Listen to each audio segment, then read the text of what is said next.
अस्सलाम वालेकुम वरहमतुल्लाहि वबरकातहू। मेरे प्यारे भाइयों बहनों और दोस्तों, वापसी हो चुकी है एक नए वाक़ये के साथ। इंशाअल्लाह ताला आप लोग को ये वाक़या भी जरूर पसंद आएगा।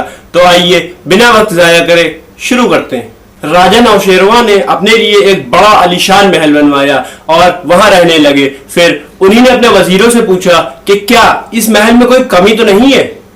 सब ने कहा यह महल अजीम शान है, चश्माए फलक ने भी यह महल ना देखा होगा, मगर इसमें एक नुकसान है। वो नुकसान यह है कि इस महल के कोने में एक झोपड़ी है जिसके रोशनदान से धुआं निकलकर ये सारे महल को सिया कर रहा है। सिया कर रहा है मतलब काला कर रहा है। इस झोपड़ी को यहां से हटा देना चाहिए ताकि महल बेदाग हो जाए। इस बात पे राजा नौशेरवां ने कहा यह झोपड़ी एक बूढ़ी औरत की है जिसने अपनी पूरी उम्र इसी झोपड़ी में बिताई है और अब वो कब्र में पैर लटकाए बैठी है। मैंने महल बनवाते वक्त उस बुढ़िया से कहलवाया था ये जगह मेरे हाथों बेच दो, मुंह मांगी कीमत ले लो या इसके बदले जितना बड़ा चाहो उतना बड़ा घर ले लो। इस बात पे उस बुढ़िया ने जवाब दिया था, ऐ बादशाह, मैं इस जगह की मालिक हूँ और ये जगह मेरी है। मैं यहाँ पे पैदा हुई हूँ और यहीं पे मरूंगी। मुझे हैरानी होती है ये देख के कि तेरे पास तो सारा मुल्क पड़ा है, फिर भी तो इस गरीब की झोपड़ी के पीछे पड़ा हुआ है। आखिर गरीब की झोपड़ी एक तुझसे नहीं देखी जाती। राजा ने कहा मैं बुढ़िया की बात से बहुत मुतासिर हुआ मतलब बुढ़िया की बात मुझे बहुत अच्छी लगी। यहाँ तक के महल बन के पूरा तैयार हो गया और उसकी झोपड़ी के रोशनदान से जो धुआं निकल रहा था वो पूरे महल को सिया कर रहा था।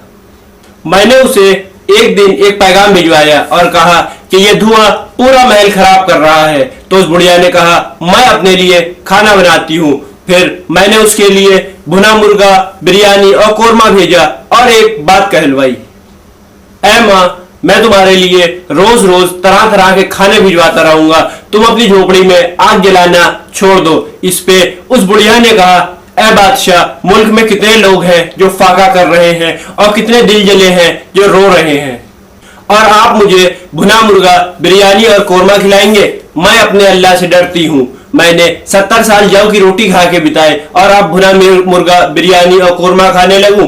आप मेरी झोपड़ी को यहीं और ऐसे ही रहने दें। ये तेरी दरिया दिली, तेरे महल की खूबसूरती है।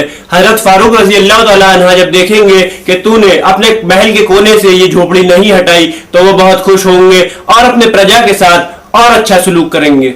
एक और बात, तेरा महल जितना भी शानदार हो एक मुद्दत बाद वीरान हो जाएगा, मगर मेरी ये झोपड़ी ता कयामत तक इस बात की गवाह रहेगी कि तू एक अच्छा और नेक बादशाह था।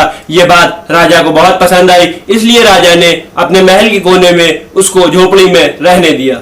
उस बुढ़िया की एक गाय भी थी जिसको वो महल के अंदर से रोज चराने ले जाती थी और शाम को वापस लाती थी। गाय के आने और जाने से महल का फर्श गंदा हो जाता था। तो एक दिन एक नौकर ने बुढ़िया से कहा, ऐ बुढ़िया, तू अपनी इस हरकत से बाज आ जा, तेरी गाय के आने और जाने से शाही महल की खूबसूरती में दाग लगता है। तो इस बात पे बुढ़िया ने कहा कि बादशाह अगर किसी पे जुल्म करता है तो इससे उसकी बादशाहत पे दाग लगता है। बादशाह अगर किसी मजलूम यानी कमजोर पे जुल्म करता है तो इससे उसकी बादशाहत पे दाग लगता है, लेकिन मेरी गाय के आने जाने से कोई दाग नहीं लगता। मैं जो भी कर रही हूँ बादशाह की नेक नामी के लिए कर रही हूँ। उम्मीद करता हूँ दोस्तों आप लोग को ये वाकया पसंद आया होगा। अपनी राय कमेंट सेक्शन में जरूर दे। इस वाकये से हमें यह सीख मिलती है कि एक गरीब आदमी का भी दुनिया में रहने का उतना ही हक है जितना एक अमीर आदमी का है। और एक आदिल बादशाह मतलब न्याय करने वाला, एक आदिल बादशाह अपनी रियाया की हमेशा ख्याल रखता है। इससे हमें यह भी सीखने को मिला कि चाहे हमारे पड़ोसी अमीर हो या गरीब हो, उनसे हमें हमेशा अच्छा सलूक करना चाहिए। साथ ही साथ हमें यह भी सीखने को मिला कि हमेशा इंसाफ करना चाहिए। इंसाफ करने से, सही बात करने से, इंसाफ करने से रहती दुनिया तक नाम रोशन रहता है। चुनांचे बुढ़िया के साथ इंसाफ करने की वजह से राजा नौशेरवां का इंसाफ आज भी सुनहरे हरफों में लिखा हुआ है और मौजूद है, और सबकी जुबानों पे उनका अदलो इंसाफ आज भी जारी है।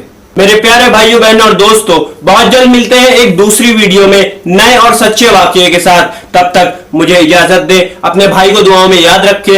अल्लाह हाफिज, अपना ख्याल रखे। अस्सलाम वालेकुम वरहमतुल्लाहि वबरकातुहू।